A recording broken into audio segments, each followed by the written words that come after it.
Dans la mesure où nous n'avons pas de traitement et que nous attendons un vaccin qui arrivera dans plusieurs mois, la seule manière aujourd'hui de briser cette chaîne de contamination, c'est premièrement le masque, deuxièmement la distance sociale, troisièmement le lavage des mains.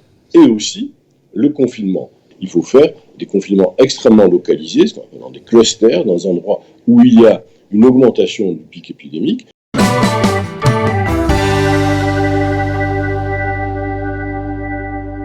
Josrienne, bonjour. Bonjour Cathy, bonjour à tous vos auditeurs.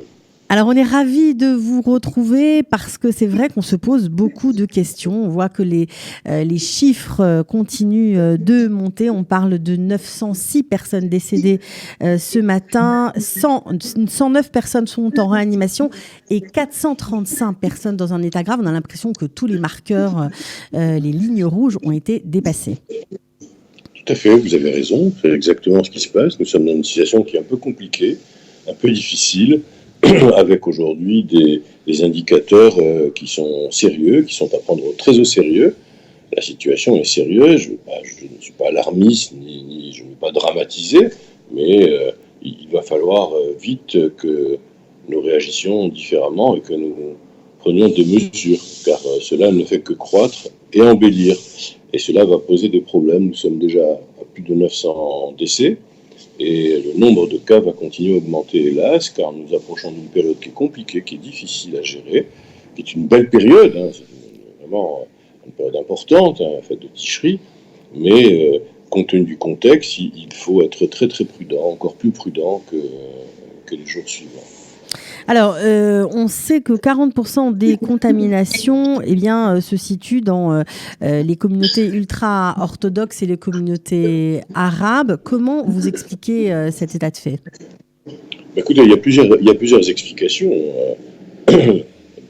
La première explication, c'est qu'il y a un manque de responsabilité de la part des personnes qui vivent dans ces communautés et de la part de leurs leaders, qui ne les incite pas à respecter les règles de sécurité. Il y a eu un certain nombre d'événements. Il y a un certain nombre d'événements qui ont été des événements importants et qui ont importants pour ces communautés, mais durant lesquels les règles n'ont pas été respectées. Il y a eu plusieurs mariages dans les communautés chassidiques, dont le fameux mariage du groupe Belz avec 3000 personnes. Et quelques jours après, c'est la flambée. Il y a aussi des endroits où, dans les synagogues, il y a plus de personnes que ce qui est permis. Il y a eu des bar mitzvot, il y a eu des fêtes, et ces fêtes ont été source de contamination parce que le masque n'était pas porté ou parce qu'il y avait beaucoup trop de monde. De la même manière, dans la communauté musulmane, il y a eu les fêtes récentes qui ont été marquées de manière importante avec aussi des mariages, des rassemblements et des repas de famille. Et cela a entraîné aussi une augmentation importante des personnes atteintes. Donc ça veut dire qu'il faut faire... Vraiment, c'est pas du tout une stigmatisation, il faut être clair. On n'est pas du tout dans la stigmatisation de telle ou telle communauté. Il faut que ces communautés fassent attention et que leurs leaders prennent conscience de la dangerosité pour la communauté elle-même, pour leur communauté elle-même, mais également pour l'ensemble de la communauté, pour tout le pays, et qu'elles demandent à leurs affidés de respecter les règles. Alors, Josrienne, on est quand même à la veille de la rentrée scolaire. Tout le monde est scolarisé. Tout le monde va rentrer le 1er septembre en cours. Les jeunes de toutes ces communautés différentes prennent les bus. Tout le monde se fréquente au sein de la société civile. Qu'est-ce qu'on peut faire ? Parce que les parents, il faut bien le dire, sont inquiets. Pour certains, c'est une première rentrée. Ça va être évidemment compliqué. Les gens ne savent pas vraiment, ne sont pas vraiment rassurés. Écoutez, moi aussi je suis inquiet. Rappelez-vous, il y a quelque temps, sur vos ondes, nous avions évoqué ce problème, c'était en juin, où la rentrée des classes s'était faite de manière étonnante, alors que nous étions à quelques jours de la fin de l'année scolaire, et nous avons vécu, 15 jours après, un pic épidémique important. Donc je crains qu'aujourd'hui, nous risquions de vivre une situation de ce type avec un problème supplémentaire, c'est qu'il n'y a pas tout le matériel nécessaire pour respecter les règles de sécurité, puisque le budget n'a pas été voté, on peut en parler, et qu'il manque encore dans plusieurs classes les barrières suffisantes. Bon, simplement, je pense qu'il faut demander aux parents, car c'est important aussi que la rentrée des classes se fasse. Il faut demander aux parents que leurs enfants portent le masque et qu'ils se lavent les mains très régulièrement et qu'ils évitent d'embrasser les petits copains et les petites copines. Voilà. C'est ça qu'il faut demander. Okay. Et c'est très important de reprendre l'école, bien sûr, mais c'est très important aussi de respecter ces consignes de sécurité et que les enfants le fassent. Je pense que les professeurs vont veiller à ça. Il y a une vraie conscience dans le monde enseignant par rapport à ce problème.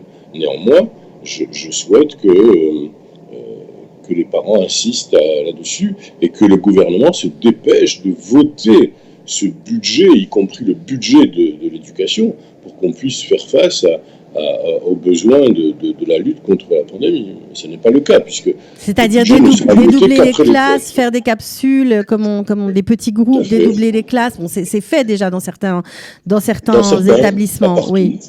Vous avez raison, dans certains, mais pas partout. De la même manière, il va y avoir un enseignement à distance par Internet, mais on sait qu'un grand nombre d'enfants ne disposent pas d'ordinateur. Donc ils vont être pénalisés. Cela aussi pose un problème. Donc vous souhaiteriez il y a une injustice, quoi. Il va y avoir une injustice. Et on sait, et vous et moi, et tous nos auditeurs, combien l'éducation est importante, combien l'enseignement est important. Et il ne faut surtout pas que les enfants soient pénalisés. Vous pensez qu'après la rentrée scolaire, on va se retrouver face à un pic de nouveau de contamination ? On ne va pas y échapper ? Je crains que nous ayons... écoutez, soyons clairs. Nous avions espéré tomber à un chiffre de 400 contaminations par jour. Vous vous rappelez, c'était le chiffre que le professeur Gamzou avait donné, et à 400 contaminations, nous aurions pu espérer que la vie reprenne à peu près normalement. Or, nous étions à 1600 la semaine dernière. Aujourd'hui, nous sommes à 2000 et plus. Ça veut dire que ça n'a pas baissé, ça a augmenté.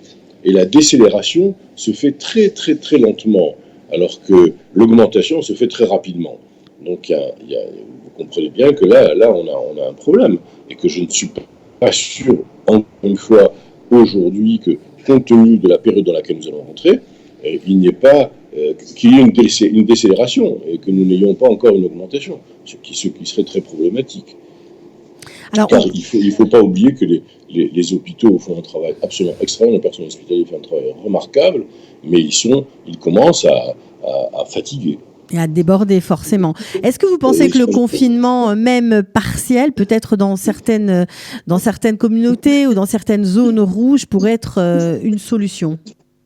C'est, à mon avis, la seule solution. Si on veut éviter un confinement général, c'est la seule solution. Quels sont les moyens que nous avons de briser les chaînes de transmission ? On n'a pas 50, il faut être clair. Dans la mesure où nous n'avons pas de traitement et que nous attendons un vaccin qui arrivera dans plusieurs mois, la seule manière aujourd'hui de briser cette chaîne de contamination, c'est premièrement le masque, deuxièmement la distance sociale, troisièmement le lavage des mains. Et aussi le confinement. On a essayé le confinement généralisé qui a bien marché, et il faut dire que les Israéliens ont été dans la première période remarquable de discipline. Ensuite, hélas, ça s'est vécu différemment. Donc, pour ne pas refaire un confinement généralisé, il faut faire des confinements extrêmement localisés, dans des clusters, dans un endroit où il y a une augmentation du pic épidémique. Il faut de suite fermer un quartier, une ville, je ne sais pas, mais pas forcément tout le pays. Et puis, il faut qu'il y ait des incitations plus fortes en Israël au port du masque, et que les autorités arrêtent de se bagarrer et de reporter les cabinets d'urgence de coronavirus pour se mettre d'accord, et que la police fasse un travail plus efficace en obligeant les gens à porter le masque dans l'espace public, en le verbalisant, ce qu'ils font parfois, mais pas suffisamment, manifestement. Vous trouvez que les campagnes de prévention, d'incitation à la protection ne sont pas suffisantes ? Non, pas du tout suffisante. La preuve en est, c'est que si vous vous promenez dans les rues à Jérusalem, à Tel Aviv ou ailleurs, vous verrez qu'un grand nombre de personnes ne portent pas le masque ou le portent très mal, ce qui revient au même. De toute façon, ils le portent sous le nez ou sous le menton, ce qui équivaut à rien du tout. Les gens, tout le monde ne respecte pas ces conditions. Et ça pose un problème parce que les jeunes vont être contaminés, mais ne seront pas malades, ne vont pas être atteints gravement. Par contre, leurs parents, leurs grands-parents, les personnes plus âgées ou les personnes atteintes de comorbidité, elles vont souffrir. Et c'est elles qui meurent. Et là, nous avons un problème. Et il faut vraiment que ce devoir de solidarité s'exprime vis-à-vis des personnes âgées ou vis-à-vis des personnes malades. Vous pensez que si la population, vous pensez que justement que la population, si elle ne prend pas réellement conscience et très rapidement de la situation qui s'aggrave, on va être peut-être remis dans quelques temps, peut-être à l'hiver, en confinement généralisé parce qu'on n'aura pas le choix? C'est possible. C'est le scénario catastrophe, mais il peut arriver. C'est un scénario catastrophe, mais totalement plausible, car nous allons vivre une augmentation de ces cas de coronavirus, avec une augmentation des cas graves, bien sûr, hélas, mais en même temps, on rentre dans la période hivernale, qui est la période propice à l'explosion des viroses, et dont la grippe. Et donc, on risque d'avoir la conjonction du mauvais temps, de la grippe, du coronavirus et d'autres virus qui risquent d'entraîner une situation sanitaire compliquée. Donc, c'est pour ça qu'on demande aux gens de faire attention. Vous savez, il n'y a pas de deuxième. On parle d'une deuxième phase ou pas. On n'est pas dans une deuxième phase. On est juste dans la continuité de cette infection, de cette pandémie. La deuxième phase, c'est tout simplement le fait qu'il y a aujourd'hui de plus en plus d'infections parce que les gens ne respectent pas les règles sociales. Alors justement, Josiane, les Israéliens ont beaucoup de mal à comprendre pourquoi en Europe ou dans certains autres pays, eh bien, les vols ont repris, la vie semble avoir repris son cours normal. Ils ont l'impression d'être les mauvais élèves de cette crise et pourtant la réalité est tout autre, non? Écoutez, ils ne comprennent pas que les vols ont repris, ils ne comprennent pas que les gens sont partis en vacances, ils ne comprennent pas qu'il n'y avait pas de port de masque. Ben, ils n'ont qu'à regarder les chiffres, ils n'ont qu'à regarder les chiffres de la mortalité et du nombre de cas de contamination. C'est pas compliqué, hein. Moi, je donne souvent cet exemple. Vous préférez quoi? Vous préférez être israélien ou belge, hein? Israël, c'est 9,5 millions d'habitants, la Belgique, c'est 10 millions d'habitants. Israël, aujourd'hui, hélas, c'est 900 et quelques morts. En Belgique, c'est 10 000 morts. C'est simple. Ça veut dire quoi? Ça veut dire qu'en Belgique, pendant plusieurs semaines, plusieurs mois, il y a eu un laxisme total et une absence de prise de responsabilité quant au port du masque. On est arrivé à 10 000 morts. Aujourd'hui, un peu plus à Bruxelles et à Anvers, il y a un respect des règles sanitaires. En Israël, dès le départ, il y a eu un respect de ces règles sanitaires et nous avons réussi à stopper à diminuer la contamination et à ne pas avoir un chiffre de morts trop élevé, enfin suffisamment élevé à mon goût. Mais déjà, donc c'est ça la réalité. Regardez en France ce qui se passe. En France, ils ont mis près de 4 mois, 3 mois et demi pour demander à ce que le port du masque soit obligatoire. Moi je trouve ça inadmissible en tant que médecin. Hein, je trouve ça, c'est complètement fou, quoi. Aujourd'hui, à peine, vendredi, on a demandé aux Parisiens de porter le masque, que le masque soit obligatoire. Alors qu'en Israël, ça a été très rapidement. Et il y a eu plus de 30 000 morts en France. On aurait pu en éviter quelques milliers.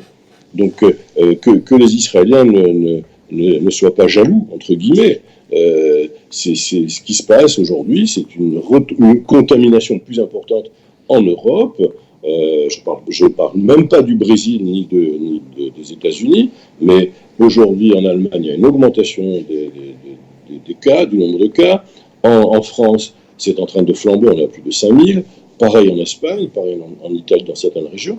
Donc ça veut dire qu'il y a eu pendant les vacances une sorte de déni de l'infection, en France en tout cas. Tout le monde est parti en vacances, tout le monde a voulu vivre normalement, mais on ne peut pas vivre normalement aujourd'hui.